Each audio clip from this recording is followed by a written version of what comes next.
Graças a Deus por estarmos mais uma vez aqui neste dia, para juntos nós estarmos meditando nas Escrituras Sagradas. Para mim é um privilégio, uma bênção muito especial estar me dirigindo àqueles irmãos tão preciosos que estão aqui presentes. Eu peço que Deus lhes abençoe grandemente e que o Espírito de Deus possa falar aos vossos corações através da Palavra de Deus no nome do Senhor Jesus Cristo.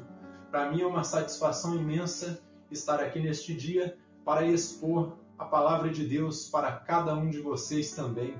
Eu agradeço pela atenção de cada um e peço que o Senhor Jesus Cristo ilumine a cada um de vocês através da exposição de sua gloriosa Palavra. Para mim também é um privilégio, uma satisfação imensa estar me dirigindo àqueles preciosos irmãos que semanalmente nos acompanham através do YouTube, todas as quintas-feiras, a partir das 15 para as 7 da noite. Eu agradeço pela atenção de cada um de vocês e peço que vocês sigam aí, deixando seus comentários, compartilhando, deixando seu like ou seu dislike.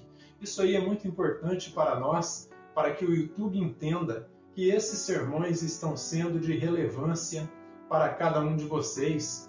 Vocês têm toda a sua liberdade de comentar, de compartilhar para mais pessoas, para que assim esta mensagem possa chegar ao maior número de pessoas e assim como abençoou a cada um de vocês, possa abençoar outras pessoas também.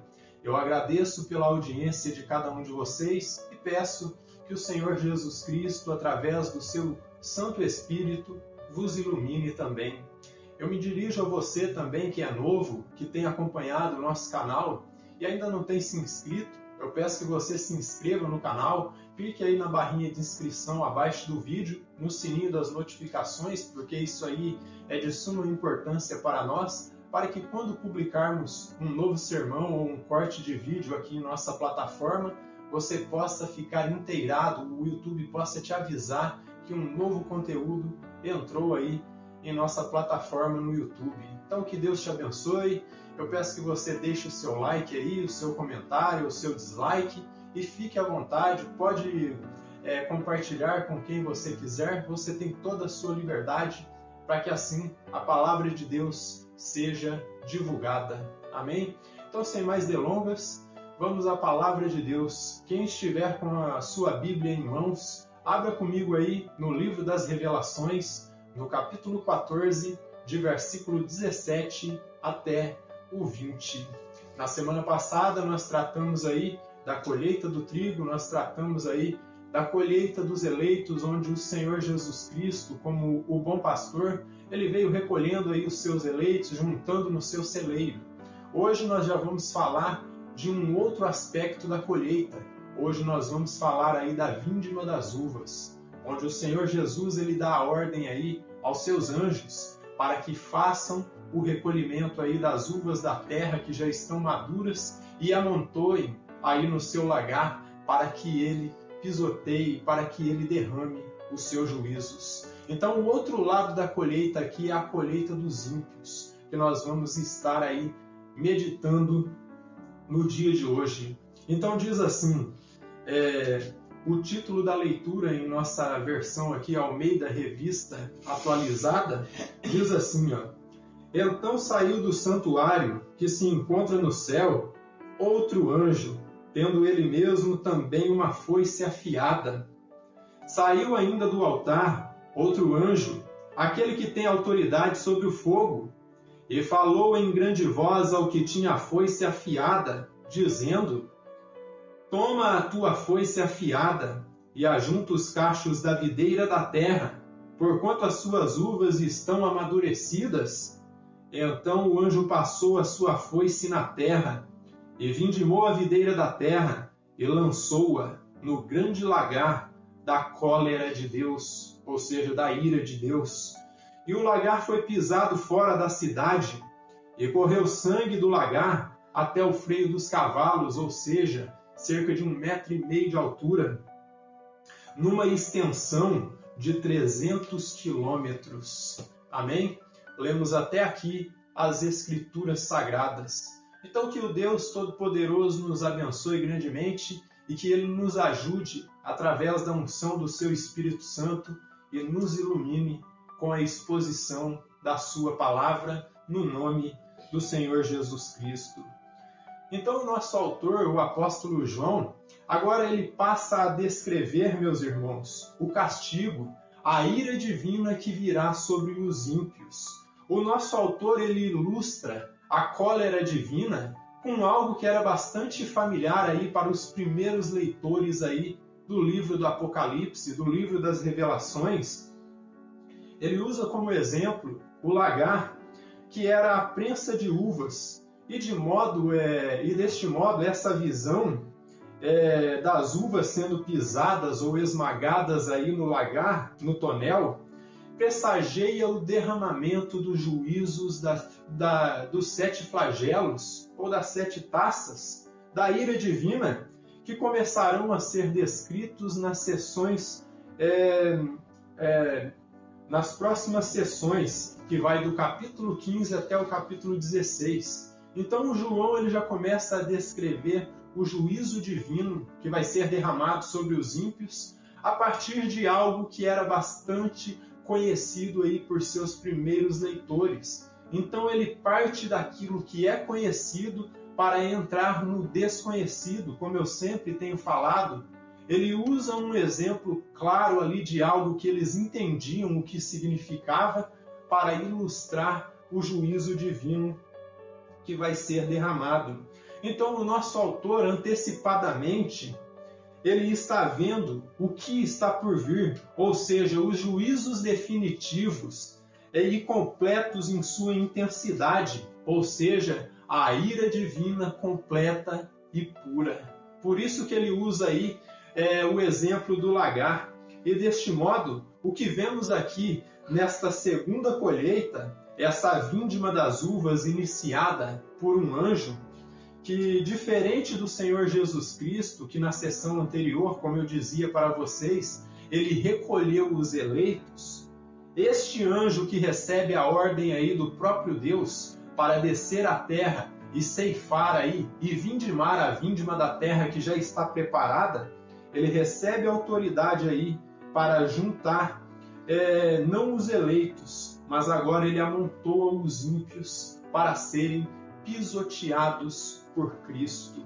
Então, assim a ira divina vai ser aplicada neles. E, portanto, o que vemos nesta sessão é o julgamento dos ímpios, é o fim trágico daqueles que deliberadamente aí rejeitaram as advertências que o Criador havia dado desde o início aí, do livro das Revelações. Então João ele começa a descrever agora não o recolhimento dos eleitos, mas o recolhimento dos ímpios para serem amontoados e serem pisoteados aí por Deus nos juízos aí que começaram a partir dos selos, 7 trombetas, e agora vão ser as 7 taças aí do juízo divino, que é a ira completa de Deus, os 7 flagelos. Então isso é a descrição do fim trágico daqueles que conscientemente, deliberadamente rejeitaram aí as advertências do Eterno. O irmão Grant Osborne, ao comentar a respeito aqui desta sessão, ele diz algo aqui interessantíssimo a respeito dessa sessão. Portanto, o julgamento dos descrentes fora da cidade, ou seja, fora de Jerusalém, enfatiza a rejeição absoluta deles por Deus e está colocada a condição abençoada dos fiéis. Então vocês percebem que toda essa perícope aí, ela veio demonstrando um contraste entre a honra dos eleitos e o juízo que viria sobre os ímpios. Na primeira colheita vocês veem aí os eleitos sendo recolhidos aí dos versos 14 até o 16 e juntados no celeiro de Deus. Agora dos versos 17 ao 20, que é a exposição de hoje, você vê os ímpios sendo recolhidos e amontoados para serem pisoteados. Deste modo, o que vemos nesses versos é que eles foram escritos aí para fazer um contraste entre a honra dos eleitos e o castigo dos ímpios. De uma forma mais clara, aí de uma forma mais geral, foi para isso que essa perícope foi escrita, essa perícope aí da ceifa. Ela foi escrita para fazer um contraste, mais uma vez, entre o ímpio e entre o eleito. O ímpio sendo julgado e o eleito sendo aí justificado diante de Deus. Veja os versos 17 e 18. Ó. Prestem bem atenção aí. Versos 17 e 18 do capítulo 14 do livro das Revelações. Ó. Então saiu do santuário que se encontra no céu outro anjo, tendo ele mesmo também uma foice afiada. Então este aqui já é o quinto anjo, meus irmãos. Saiu do altar outro anjo. Esse aqui é o sexto anjo. Aquele que tem autoridade sobre o fogo. E ele falou em grande voz ao que tinha a foice afiada, dizendo: Toma a tua foice afiada e ajunta os cachos da videira da terra, porquanto as suas uvas estão amadurecidas.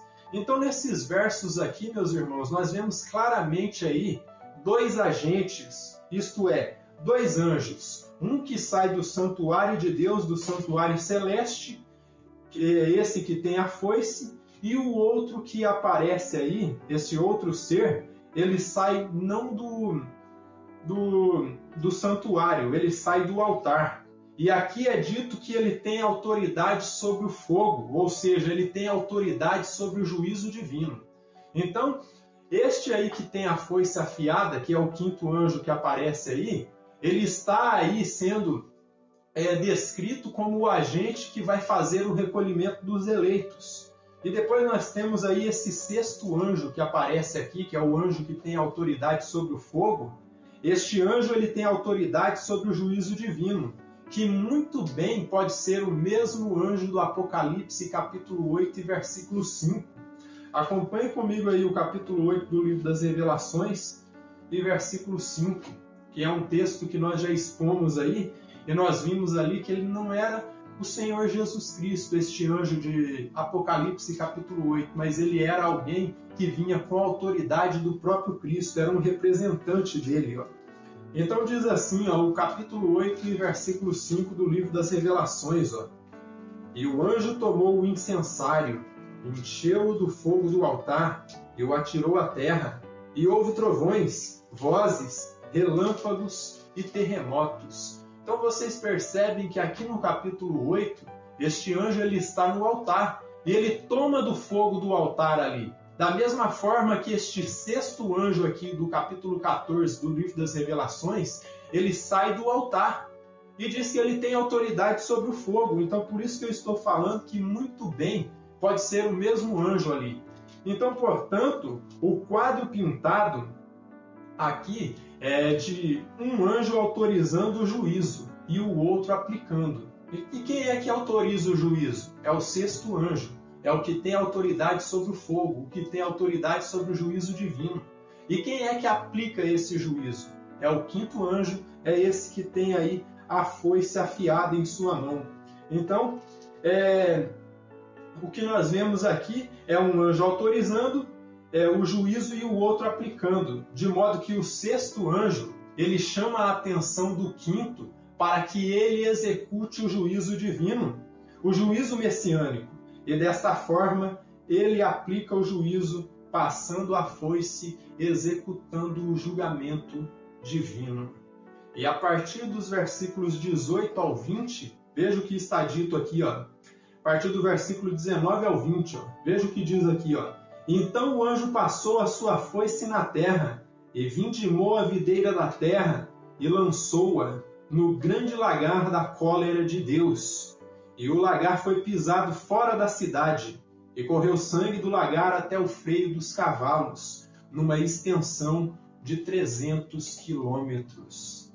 Então nós chegamos aqui a uma descrição terrível aqui. João ele começa a descrever uma carnificina tremenda a partir desses versos aqui, dos versos 19 ao 20.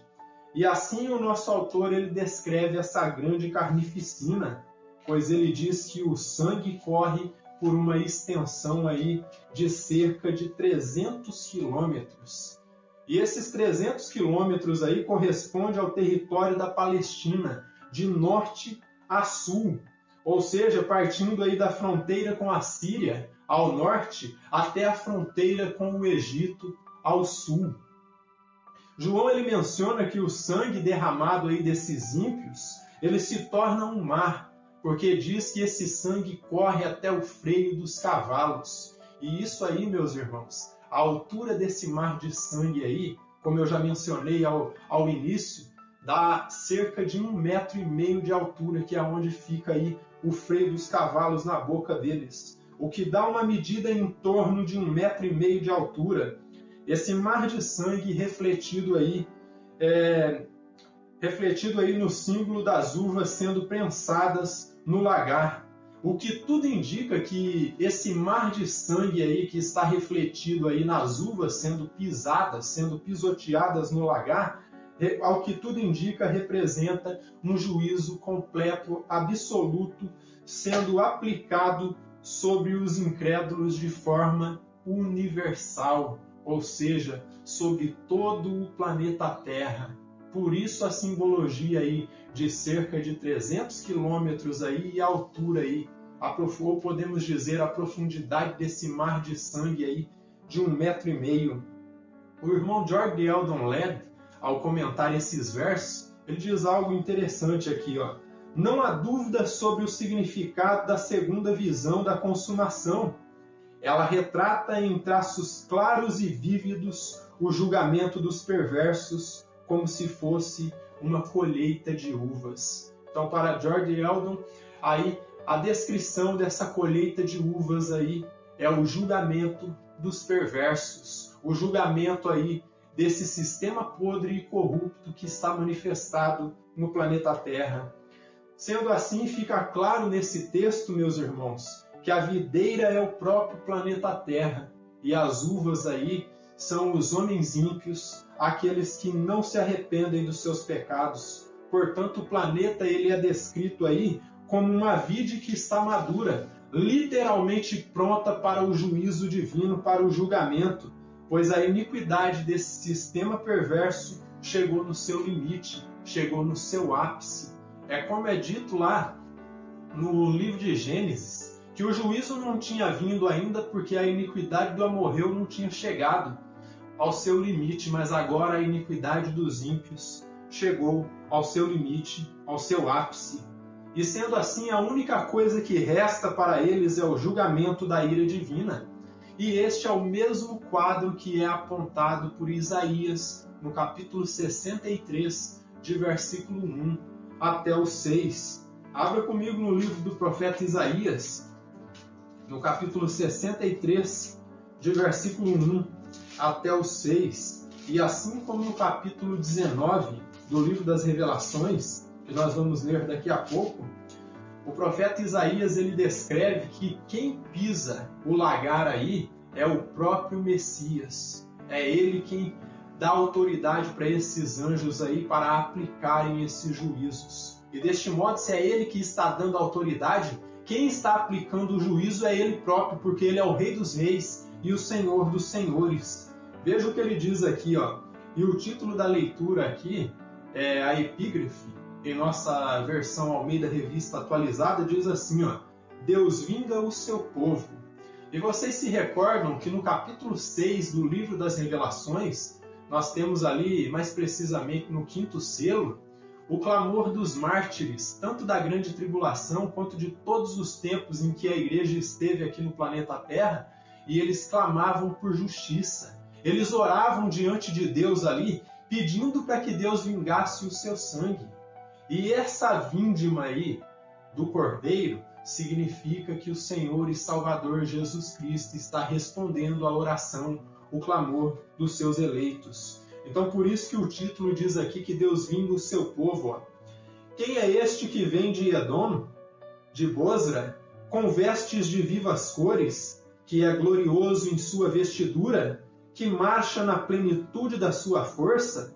E ele diz, sou eu que falo em justiça, poderoso para salvar. Então Isaías pergunta quem era essa pessoa que estava vindo, e ele mesmo responde. Ele fala, sou eu, Sou eu que falo em justiça, poderoso para salvar. É o Senhor Jesus Cristo. Isaías pergunta, por que está vermelho o traje e as tuas vestes como as daqueles que pisam as uvas no lagar? E percebam que Isaías tem a visão aqui do lagar também, da prensa de uvas. O lagar eu pisei sozinho, diz o Senhor aqui, e dos povos nenhum homem se achava comigo. Pisei as uvas na minha ira, no meu furor as esmaguei, e o seu sangue me salpicou as vestes e me manchou todo o traje. Então Isaías está descrevendo essa colheita das uvas aqui, e a figura messiânica parece que é o agente principal aqui de quem aplica esse juízo. E por isso que vemos aí as suas vestes aí salpicadas com o sangue aí desses ímpios também, porque o dia da vingança me estava no coração e o ano dos meus redimidos é chegado. Então, esse dia do juízo é tanto o dia do juízo dos ímpios, como o dia dos redimidos de Deus. E o porquê? Porque Deus está respondendo o clamor do seu povo por justiça. Vocês se lembram que o clamor dos mártires no capítulo 6, lá no 5º selo, era o seguinte: até quando, ó santo e soberano dominador, não vingas o nosso sangue daqueles que nos martirizaram sobre a terra? Então o clamor deles era por justiça, para que o Senhor fizesse de fato o seu juízo sobre os ímpios. E pelo que Isaías descreve aqui, o Messias, ele toma essa foice em suas mãos e é ele quem colhe o trigo e é ele quem vindima as uvas também. Olhei e não havia quem me ajudasse e admirei-me de não haver quem me sustivesse, pelo que o meu próprio braço me trouxe a salvação e o meu furor me susteve. E percebam que tanta obra de salvação Jesus ele faz sozinho, sem a ajuda de ninguém, sem a cooperação do homem. E também o juízo divino ele aplica sozinho, sem a ajuda de profetas, sem a ajuda de homens, sem a ajuda de ninguém. Os únicos agentes que ele usa para operar a sua justiça são as hostes celestiais e nada mais. E ele diz assim: na minha ira pisei os povos, no meu furor embriaguei-os, ou seja, embriaguei-os com a minha ira, derramando por terra o seu sangue. E no capítulo 3 de Joel, nós temos aquela figura também do Senhor pisando o lagar.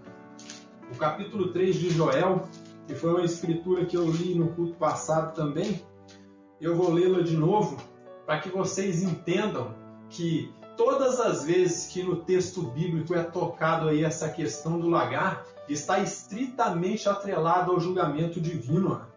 E no capítulo 3 de Joel, e versículo 13, diz assim: lançai a foice, porque está madura a seara, vinde, pisai, porque o lagar está cheio, os seus compartimentos transbordam, porque a sua malícia é grande. E percebam quando ele fala do lagar aqui, atrelado ele fala de malícia. Por que o lagar está pronto? Porque o pecado já chegou ao seu limite. Então, como vimos aqui, meus irmãos, o quadro que foi descrito pelo apóstolo João é o processo em que as uvas passavam ali no lagar no tempo em que o Novo Testamento foi escrito. Nesse processo, as uvas eram pisoteadas, elas eram prensadas para extrair o suco que era a base para a produção do vinho. Mas prestem bem atenção no que diz aqui no capítulo 19 do livro das Revelações e versículo 15. E vocês vão ver que Jesus ele fala que ele mesmo pisou esse lagar, ele mesmo aplicou o seu juízo. Prestem bem atenção aqui no livro das Revelações, capítulo 19, versículo 15. Sai da sua boca uma espada afiada, para com ela ferir as nações, e ele mesmo as regerá com cetro de ferro. E o quê? E pessoalmente, ou seja, ele em pessoa, ele pisa o lagar do vinho do furor da ira do Deus Todo-Poderoso. Então quem aplica esse juízo sobre os ímpios é o próprio Messias. Então, como vimos aí, o quadro descrito pelo apóstolo João é o processo em que as uvas eram submetidas na época que o Novo Testamento foi escrito. Nesse processo, as uvas eram pisoteadas, elas eram prensadas para extrair o suco aí, que era a base para a produção do vinho. As uvas no lagar eram pisoteadas em uma bacia de pedra na parte de cima aí do lagar. Na parte superior, o suco era recolhido, na parte de baixo também em outra bacia de pedra, e esse suco escorrendo na parte de baixo, ele descreve o sangue dos ímpios, respingando debaixo do juízo das 7 trombetas e das 7 taças, dos 7 flagelos que serão derramados. É o sangue daqueles que experimentarão a ira fulminante do Cordeiro, que agora ele é leão. Ele já não está mais como servo sofredor, mas ele vem como poderoso conquistador deste reino aqui. Essa cena chocante e estarrecedora, meus irmãos, nos mostra o quão terrível será o fim daqueles que não conhecem o Evangelho e muito menos desejam conhecê-lo, o fim daqueles que se recusam a se arrepender do seu pecado, mesmo depois de tantas advertências que o Criador esteve dando para eles. E, infelizmente, eles vão ter que compreender da pior forma possível o que é cair nas mãos do Deus vivo. E é uma coisa terrível, como diz o autor da carta aos Hebreus, que horrível coisa é cair nas mãos de um Deus vivo. Portanto, você que ainda se encontra relutante aí em compreender que Jesus Cristo é a única solução aí para a sua angústia existencial, a única propiciação por seus pecados, saiba que essa advertência de que virá um juízo, ela é para você. Jesus Cristo, ele continua te advertindo e te chamando. Não perca mais tempo. Não espere que Cristo venha como poderoso conquistador. Não espere que ele venha como Rei dos Reis e Senhor dos Senhores. Pare de pecar agora, pare de se destruir. Não perca mais tempo para compreender que o pecado ele é nocivo, ele é como gangrena. E eu posso dizer para vocês que o pecado é como um câncer. E quanto mais você demora para buscar a cura e os cuidados necessários para você se recuperar, a cura e o tratamento necessário, ele vai te devorando e assim você vai definhando. Pare de se matar, olhe para a cruz e veja o que o nosso Senhor e Salvador Jesus Cristo ele teve que sofrer para pagar o preço do meu pecado e do teu pecado. Então entenda que o pecado é nocivo, ele é como câncer, e quanto mais você se recusa para buscar a cura, para buscar o tratamento que é necessário, ele vai te destruindo e você vai definhando até o momento em que ele vai te destruir. Então entenda tudo o que o Senhor e Salvador Jesus Cristo teve que fazer para pagar o preço do meu e do teu pecado. Se renda agora aos pés da cruz, porque naquele dia terrível, ele virá como poderoso conquistador, ele virá como Rei dos Reis, como Senhor dos Senhores. Naquele momento você pode até se render naquele dia, mas naquele período, o que vai restar, infelizmente, é apenas dor e destruição. Então entenda que o momento de você se render aos pés da cruz é agora, porque se você esperar para a última hora, muito tempo atrás eu vi o relato de uma igreja que se chamava Semeadores da Última Hora, e eu posso dizer para vocês, o que você semeia no último momento, o que você vai colher? Você não vai colher absolutamente nada. Então o período de você se arrepender é agora, não espere a última hora, porque se você esperar a última hora, o que vai restar para você é apenas o juízo de dor e destruição. A hora é agora, por isso pare de pecar. Não perca mais tempo com futilidades e com besteiras dessa vida passageira. Olhe para a cruz e entenda que Jesus Cristo ele está te atraindo aí com cordas de amor. Se arrependa dos seus pecados e reconheça Jesus Cristo como teu único e suficiente Salvador enquanto é tempo. Veja o que o salmista diz no Salmo de número 2, em versículo 12. Ele diz aqui para o ímpio se refugiar em Deus, e veja o que ele nos diz aqui, ó. O salmista diz o seguinte aqui, ó, o Salmo de número 2 e versículo 12. Prestem bem atenção aqui, ó. Beijai o Filho para que não se irrite, ou seja, se renda aos pés dele, e não pereçais no caminho, porque dentro em pouco se lhe inflamará a ira. Então, beije o Filho, beije o eleito de Deus, beije aí o ungido divino, que é o Messias. Se incline perante ele, se refugie nele, porque em breve a sua ira irá se inflamar. E ele diz, bem-aventurados todos os que nele se refugiam. Então o chamado que ecoa aqui neste texto, meus irmãos, é para os ímpios, para que eles se arrependam, para que eles se refugiem em Cristo e entendam que se eles não se refugiarem no Messias, infelizmente eles serão destruídos no juízo das 7 trombetas e no juízo dos 7 flagelos, que são as 7 taças. Não queira ver esse juízo sendo derramado. É tempo de você se inclinar diante do Rei dos Reis e dizer, Senhor Jesus Cristo, toma posse da minha vida, toma posse do meu ser. Sozinho eu não dou conta. Então entenda, meus irmãos, até você que está firme em Cristo, enquanto você não passar o manche deste barco que é a sua vida para Cristo, você não vai conseguir fazer absolutamente nada aqui nesta terra. Eleitos e incrédulos devem se refugiar em Cristo para escapar do juízo divino. Esse é o chamado que ecoa aqui. Sozinho eu não consigo, sozinho eu não dou conta. Senhor, toma posse da minha vida e segura em minhas mãos. E com isso eu já posso concluir com algumas lições a mais que nós aprendemos aqui com esse texto. Esse texto nos mostra que Deus ele é sensível ao clamor do seu povo. Os mártires lá do capítulo 6 do livro das Revelações, como eu disse, eles clamaram debaixo do altar. Eles clamaram por justiça debaixo do altar. Os crentes do passado clamaram por justiça. Nós estamos clamando por justiça e exclamando, Maranata, ora vem Senhor Jesus. E enquanto a igreja estiver aqui na terra, a igreja estará clamando por justiça. E Deus, por meio de sua palavra, nos mostra que nossas orações, elas serão ouvidas. O nosso clamor será respondido. A justiça será feita. Os ímpios, os adoradores da besta, que é o anticristo, eles receberão o justo pagamento por aquilo que eles fizeram. O mal não irá prevalecer, meus irmãos. Eles receberão a devida retribuição.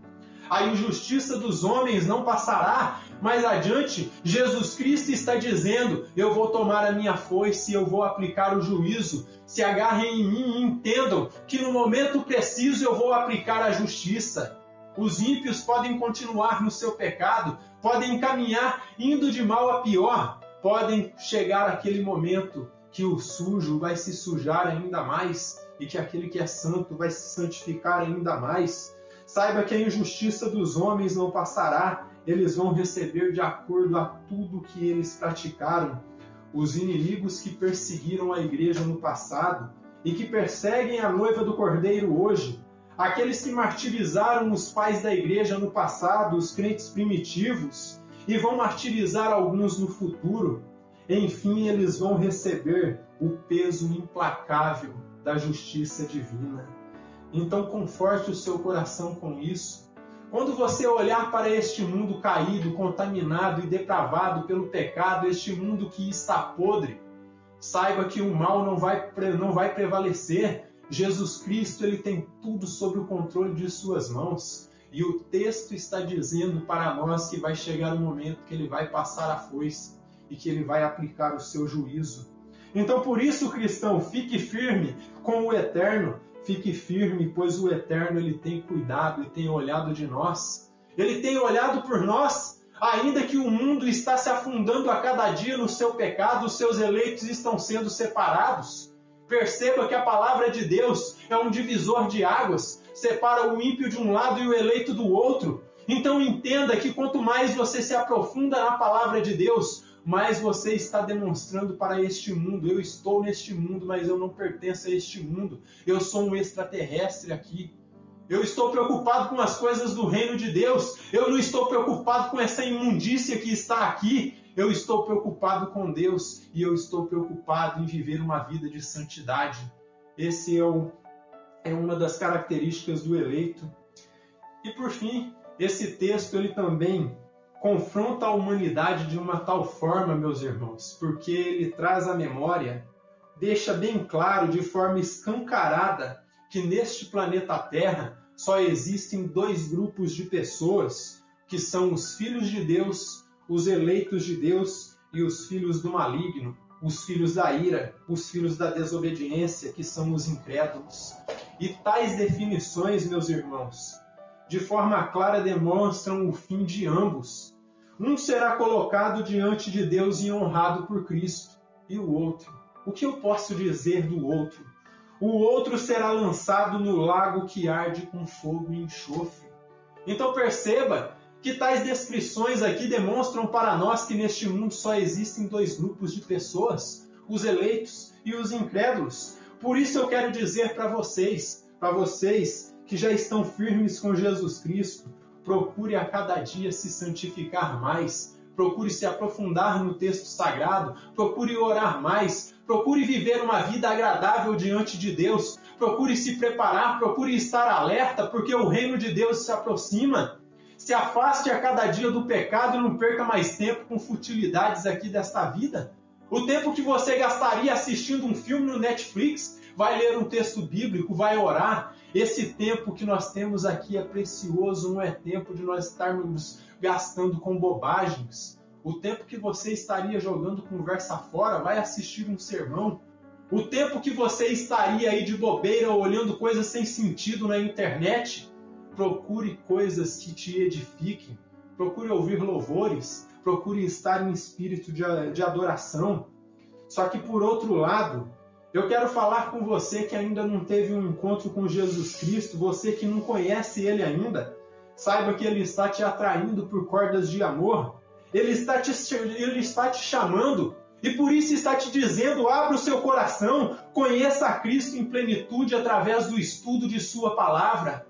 Porque se você não estudar a bendita palavra de Deus, se você não estudar o texto sagrado, vão te meter gato por lebre, vão falar qualquer besteira para você e você vai acreditar e vai achar que é a palavra de Deus.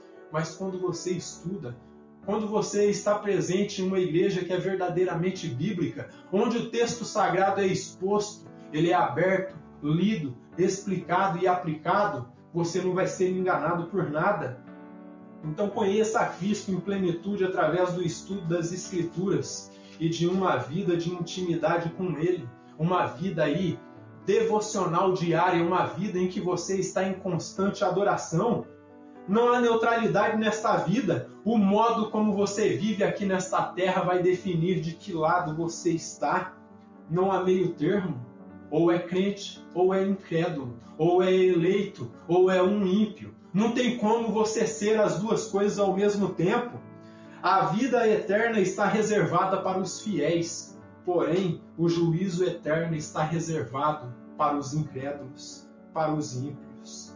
Pense nisso, reflita por um momento, pare para pensar e veja o modo que você está vivendo. O modo como você vive agrada a Deus ou desagrada a Deus? Você vive uma vida de pecado ou você vive uma vida de santidade? Como é que você está vivendo? O cristão deve se confrontar a cada dia e os ímpios devem se confrontar muito mais em entender que se eles não se entregarem para Cristo, o que resta para eles é o juízo do lago de fogo que arde com fogo e enxofre. Pecado seguirá sendo pecado diante de Deus e não importa o que os malditos liberais estejam dizendo. As malditas igrejas inclusivistas que aceitam todo tipo de coisa, todo tipo de pecado, saiba que, como eu dizia na sexta-feira, o pecador ele não é um coitadinho, não tem nenhum coitadinho aqui nesta terra. As Escrituras dizem que todos pecaram e estão separados da glória de Deus e por isso necessitam de arrependimento. O reverendo Billy Graham ele dizia que esse tipo de gente não quer que o pregador fale de pecado, não quer que o pregador fale de arrependimento, só quer que fale de amor. Mas saiba de uma coisa, o mesmo amor que te atrai em cordas de amor é o mesmo amor que vai aplicar o juízo, porque ele tem amor, porque ele tem coerência. Ele não está contente com a injustiça, ele não está contente com a mentira, ele não está contente com os falsos profetas, ele não está contente com pregadores liberais, pregadores coachings, e os malditos profetas aí da teologia da prosperidade. Ele não está contente com esse meio neopentecostal e ele está chamando o povo ao arrependimento, está dizendo: se voltem para a palavra de Deus, porque enquanto vocês não se voltarem, enquanto vocês não conhecerem as Escrituras, vocês estarão sob juízo. É tempo de um regresso, de um retorno para as Escrituras, porque se não retornarem enquanto é tempo, o pecado vai fulminá-los no lago de fogo. Amém? Que o Deus eterno nos abençoe grandemente.